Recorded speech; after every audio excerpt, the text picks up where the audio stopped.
Hello everyone, welcome to today's session of the NPTEL course Postmodernism and Literature. Today's lecture is titled Postmodern Writings, Features, Trends and Some Departures. We had been taking a look at a range of postmodern writings, especially from the genre of fiction. This is also a good time to reflect upon those discussions and also highlight the different ways in which postmodern writings have been manifesting themselves, and also to notice particularly the fact that there is no single way in which one can talk about postmodern writings. They deflected across genres, and this is evident in different forms of experimentation which the contemporary has been witnessing. It's also important to recall at this point that postmodernism has generally been defined as in connection with modernism, as a departure from modernism to postmodernism, or in terms of the oppositions which the terms modernism and postmodernism stand for. So, the term postmodernism, it would be safe to say that it is typically organized and defined in terms of opposition, particularly in connection with the aspects related to modernism.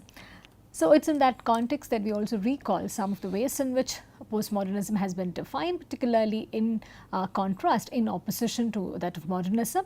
Accordingly, David Lodge focuses on these aspects of postmodernism, such as contradiction, discontinuity, randomness, excess and short circuit. These elements could be seen in varying degrees in different kinds of postmodern writings. Ihab Hassan talks about urbanism, technologism, dehumanization, primitivism, eroticism and experimentalism. It is not as if all of these elements can be seen in the same set of works. They would be seen in varying degrees in different sets of writings of the contemporary. Peter Wolin gives us a very different description of postmodernism by highlighting the dichotomous relationship that exists between modernism and postmodernism. He in that sense talks about narrative transitivity and intransitivity, identification versus foregrounding, single versus multiple diegesis, closure versus aperture, pleasure versus unpleasure, and fiction versus reality, and some of these aspects we have begun to notice in the discussions of postmodern fiction. Drew Fokema talks about certain succinct aspects which could be seen in most of postmodern writings, such as inclusiveness, deliberate indiscriminateness, non-selection or quasi-selection, and logical impossibility. So, this also leaves us with this question: if a range of these descriptions could be used, if a range of these terms could be used to talk about, to describe postmodern writings, what exactly is postmodern writing? How do we begin to, for example, talk about what postmodernism or postmodern fiction particularly does? Brian Niccol has a very interesting description. In his introduction to postmodern fiction, he says, what distinguishes postmodern fiction is the degree to which these elements are present. Postmodernism does not do anything fiction has not done before. It is not innovative in this respect. This is a useful quotation for us to take a look at this point.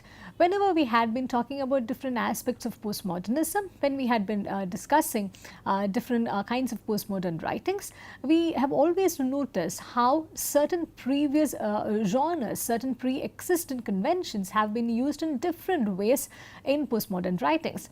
So, Brian Niccol is very right when he points out that postmodernism does not do anything fiction has not done before, and that it is not innovative in this respect. Then what exactly makes postmodern fiction different from the kind of fiction that existed prior to this moment? Brian McHale perhaps has an appropriate response to this question, to this dilemma that postmodern writings pose before us. Brian McHale begins to identify that modernist fiction is primarily epistemological, which is about knowing, and he also argues that modernist writings have been designed to raise epistemological questions. He gives the example of Faulkner's well-known work Absalom, published in 1936.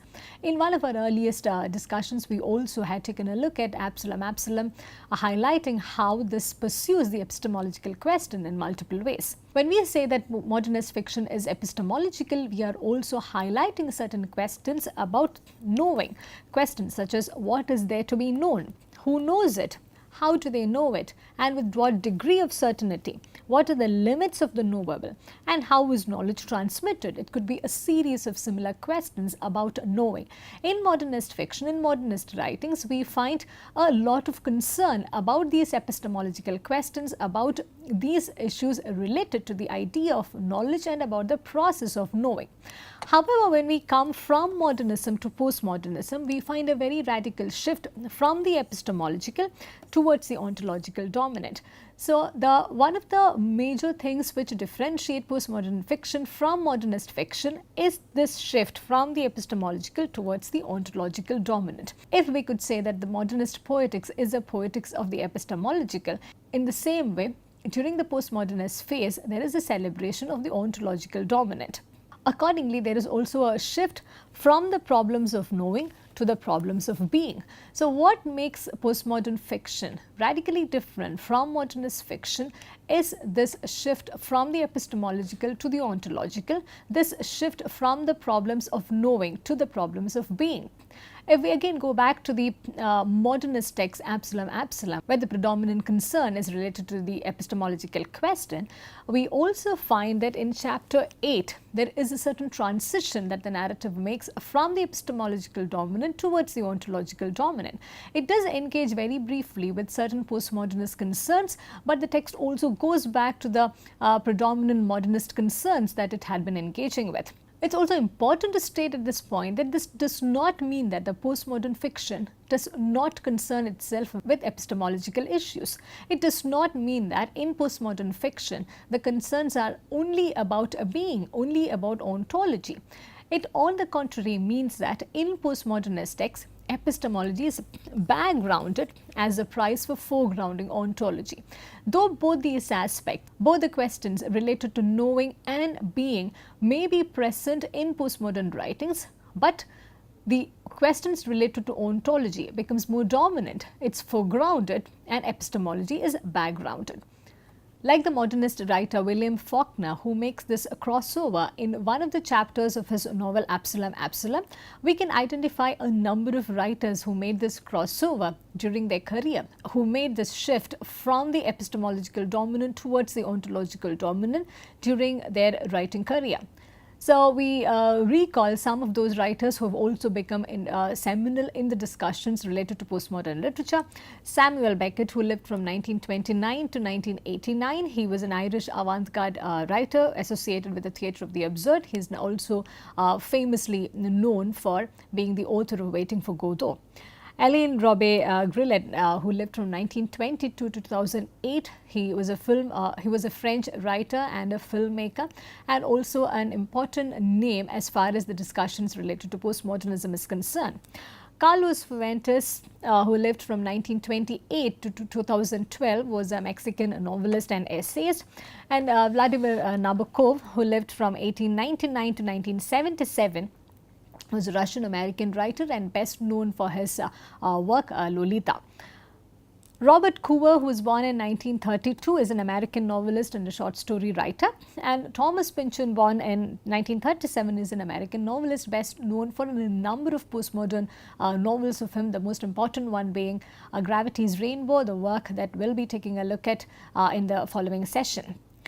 So, one of the aspects which distinguishes postmodern fiction from that of modernist fiction is that this crossover from the epistemological dominant towards the ontological dominant is evident in these kinds of writings. The shift from the problems of knowing towards the problems of being dominates the definitions, dominates the concerns which are part of this kind of fiction. The other thing which differentiates postmodern writing from that of modernist writings is the doubleness which is associated with postmodernism. This is also a term used by Linda Hutcheon to talk about the paradoxical doubleness associated with postmodern writings, and in Linda Hutcheon's own words, postmodernism paradoxically both incorporates and challenges that which it parodies. We have already noticed this in some of the works that we had discussed. It also means that postmodern writings are both referential and self-reflexive. What they do is, at the same time, there is a preservation of some realist values and a shattering critique of them. This was something that we noticed in the discussions of certain works that we have undertaken as part of this course. The doubleness of postmodernism becomes further interesting when we talk about certain characteristics which are associated with it. Postmodern fiction is definitely seen as a form of an art, as an aesthetic object which entertains as well as amuses. But at the same time, this doubleness becomes more relevant, more telling and more foregrounded when it also engages in the form of theorizing. And this becomes evident in the examples of historiographic metafiction that we have taken a look at. We have seen how the novel narrates the story and also engages in a kind of theorization. Again, to quote Linda Hutcheon, the ideology of postmodernism is paradoxical, for it depends upon and draws its power from that which it contests. It is not truly radical, nor is it truly oppositional. So here we are again brought to the point that we began highlighting in the beginning. It's not as if postmodernism is doing something radically different from that of the previous era, from that of modernism. But what makes it different is the shift from the problems of knowing towards the problems of being, and also the doubleness of it, through which it critiques and parodies the same thing which it uses to its own representation.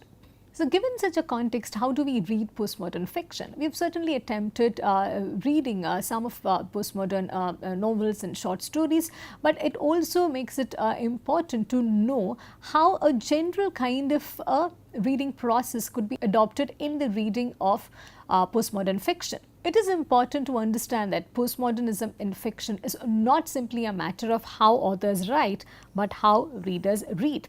This brings us back to the focus that we had right from the beginning on the responsibility of the reader to make a sense of the text, to make a meaning out of the text which has been handed over. And this is also in stark contrast with Ezra Pound's modernist command, which said make it new, and the postmodernist demand in that sense happens to be read in a new way. The focus from the author to the reader also begins to define the ways of reading postmodern fiction. According to Brand Nicol, postmodern fiction continually challenges the reader. A postmodern text is one which, at some level at least, is aware of its own status as something we read, an aesthetic object. It doesn't pretend its world is a real world or its narrative is natural, and ensures that we cannot do the same, inviting us indeed at times, requiring us to reconsider our relationship with the world of fiction and the story it tells. Self-conscious writing, in other words, produces self-conscious reading.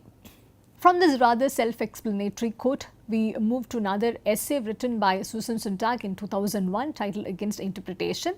In this essay, Susan Sontag argues that postmodernism is not a dropping of standards, but a new way of looking at the world and at things in the world. She begins to identify postmodern art as a challenge that needs to be dealt with. She begins to argue that postmodernism is not about moving away from all kinds of yardsticks and standardized elements. It's also about producing challenging art, and also about reading and interpreting in a more effective way. Susan Sontag gives this example of this art in canvas titled Yellow and Orange by Mark Rothko. Here I also read to you a commentary on Susan Sontag's reading of Yellow and Orange. Susan Sontag gives these examples from visual art to clarify her argument about what art does than what art says. I read to you this commentary. Yellow and Orange by Mark Rothko, for example, a canvas upon which are simply two rectangular panels, one positioned above the other. The top one hazy yellow, the one below smudged orange, cannot be interpreted in the manner of other modernist forms of visual art such as work by Picasso. However obscure and challenging, Picasso can be explained. By contrast, it is difficult to say what Rothko's painting is about. Rather, it just is. It doesn't refer to anything except the colors yellow and orange. So if we wish to claim that yellow and orange is about anything, we can only make the obvious claim that it is about yellow and orange. So here Susan Sontag is drawing our attention to not just the impossibility of interpreting certain kinds of art forms, but also about the newer kinds of possibilities that are beyond interpretation. And just as her work is titled Against Interpretation, she is also urging the reader, urging the critic to move away from the epistemological possibilities, from the problems and possibilities of knowing, towards the problems and possibilities of being. The other example which could be cited in this regard is S.B. Johnson's 1973 short story titled A Few Selected Sentences. There is no obvious narrative to this short story, and just as the title implies, it only comprises of 27 short sections of prose, and some of them are no longer than a line or a word. One of such sentences is live, the other one is a range of repetitions of someone has to keep the records. So there is no obvious linear narrative and there is no meaning that emerges. So this totally defies all conventions of reading and criticism, and it is also calling for a new kind of interpretation to be used to make sense of these kinds of postmodern renditions. And here Susan Sontag also begins to theorize on the difficulty of postmodern art, and she has a very interesting interpretation to this kind of difficulty which postmodern art presents. I read to you from Sontag. The common complaint about the narratives of Beckett or Burroughs is that they are hard to read, they are boring. But the charge of boredom is really hypocritical. There is in a sense no such thing as boredom. Boredom is only another name for a certain species of frustration. And the new languages which the interesting art of our time speaks are frustrating to the sensibilities of most educated people. I'm sure many of us would be able to relate with this that Susan Sontag is talking about. Postmodern art, if not anything, is frustrating to begin with. The difficulty that it presents before us is frustrating because it does not fit in with the conventions of the usual kinds of reading practices. It does not fit in well with the critical possibilities in which we have been trained. And this difficulty, she also points out, is accentuated by the differences in form. It is the experimentation, it is the continual experimentation with form that makes postmodern art all the more difficult. Whether we are taking a look at an earlier 19th century novel, Tristram Shandy, or a fairly recent one, Australis, a 2001 novel by W.G. Sebald, we find different kinds of experimentations being undertaken with respect to form. It is not only challenging but also defies all conventions of literary criticism and the process of reading. Tristram Shandy by Lawrence Sterne is a 19th century text which predates the event of postmodernism. As someone has very interestingly put it, it's a postmodern classic before there was a modernism to be boast about. Though the terms currently associated with postmodernism were not available in the 19th century discourse, we do realize that aspects of metafiction, the idea of questioning the relationship between text and the self, the ambiguity between reality and representation were among the many postmodern elements that were part of this narrative Tristram Shandy. And contrary to the realist tradition which was dominant in the 18th and 19th centuries, we find that in Tristram Shandy, the narrator, who is Tristram Shandy, the narrator and protagonist Tristram Shandy, is only born in volume 3 of this very long, laborious read. And this is written with a lot of digression, which also becomes extremely central in understanding the crux of the work. And as we have noted in one of the earlier sections, this is also an interesting work which left a blank page inviting the reader to fill in. And if we look at one of the recent novels by W.G. Sebald, Australis, published in 2001. This novel is about the trauma of the Holocaust event, and this is also seen as a historical novel that exists outside of history. And what makes Australis very interesting in terms of its structure, in terms of its form, it's that it is written in a single flow of words without any paragraph indentations. And it also becomes impossible to distinguish between the factual and the fictional. What further complicates this narration is the author's practice of illustrating his narrative with poorly reproduced photographs. So we begin to see that from inserting a blank page in the middle of a novel, to not inserting paragraphs as well as inserting photographs becomes different forms of experimentation in postmodern writing. And it is this varied kinds of experimentation with form that makes it all the more difficult for us to engage with postmodern kind of art. Talking about the varied possibilities that postmodern art offers, it would not be appropriate also to draw attention to the science fictionalization of postmodernism. This is also a term used by Brian McHale. And we've noticed that postmodern writers draw extensively from science fiction in their works. We also saw two examples recently: Atwood's novel The Handmaid's Tale and Kurt Vonnegut's Slaughterhouse-Five.